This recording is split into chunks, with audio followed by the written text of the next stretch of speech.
Double trouble. How to not explain a text classifier's decisions using counterfactuals synthesized by mass language models. Work done by Thang Phạm, Trung Bùi, Long Mai, and Anh Nguyễn. When we feed a sentence, the film's performances are thrilling to a black box text classifier, it says. This is a positive review. But how did each word contribute to this machine's prediction? Leave one out is a well-known method for estimating the attribution of each token to the classifier's output by removing one word at a time, for example, thrilling, and computing the prediction difference between before and after the removal. Repeating the process for every other token results in a leave one out attribution map. Wait a sec. Let's look closely. These counterfactual sentences are actually broken English or out of distribution to the text classifier, which may yield inaccurate attribution maps that are not aligned with humans. To combat this problem, two research teams propose input marginalization or IM method. Instead of deleting a word, IM used BERT to replace here thrilling by other plausible words such as poor or excellent. The sentences are now syntactically complete and may have new predictions after fed again into the classifier. IM computes the weighted average of the word likelihood and classification prediction over the top k highest likelihood words V. As seen leave one out, IM takes the prediction difference as the important score. Here thrilling and performances are the two most important tokens. IM was reported to be superior than leave one out by multiple papers, yet they were quantitatively tested on only one metric and one dataset. Furthermore, we find that removing a single token often marginally changes the confidence scores, questioning the need for BERT completed sentences. What are the merits of input marginalization? To understand that, we rigorously compare leave one out and IM on 3 different datasets using 2 BERT-based backbones and 6 evaluation metrics, starting from deletion, which is a traditional way to evaluate an attribution map by removing the highest attribution tokens one at a time and measure the drop in confidence score. Here, thrilling has the highest attribution and will be removed first. The modified sentence is then fed to the model to obtain a new confidence score. Repeat the procedure for film and then performances until all tokens are deleted. A better attribution method is expected to yield a smaller area under the confidence curve or the deletion score.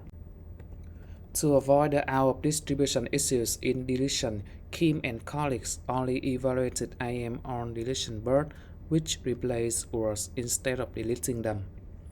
Interestingly, we find that IM is the best under DeletionBERT, while leave one out is the worst. In contrast, under deletion, IM is the worst while leave one out is the best. That is, deletion favors leave one out while DeletionBERT favors IM. We also observe the same conclusion for other datasets and models.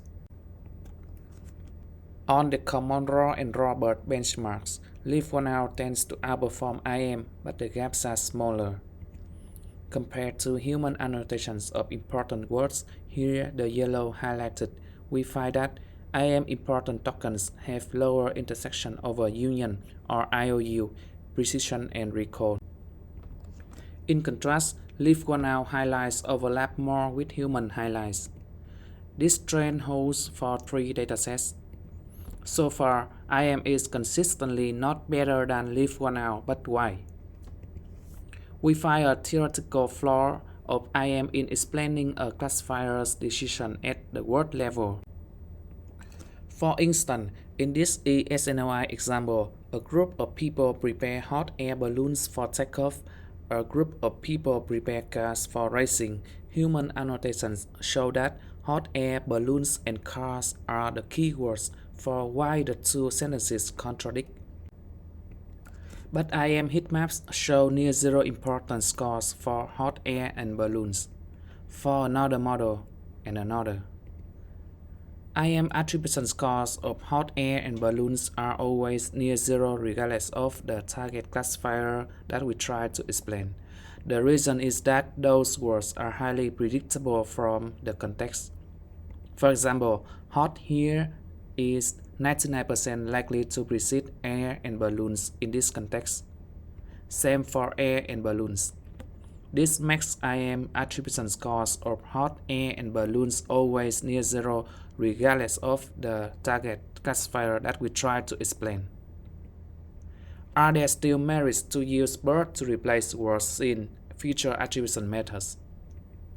Take our original example sentence.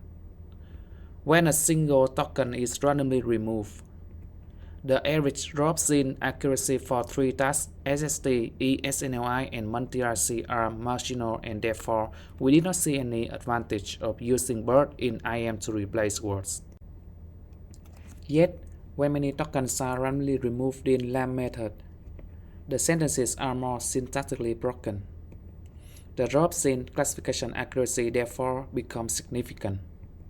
In this case, we find that integrating BERT into LAM to create natural counterfactuals improves LAM accuracy.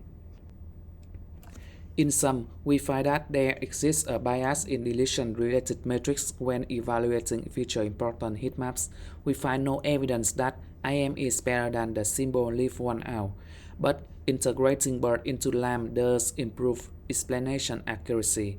Most importantly, IM generates fundamentally flawed explanations when the language model disagrees with the target classifier on which words are important. This research was funded by National Science Foundation, Auburn University, and Adobe Research.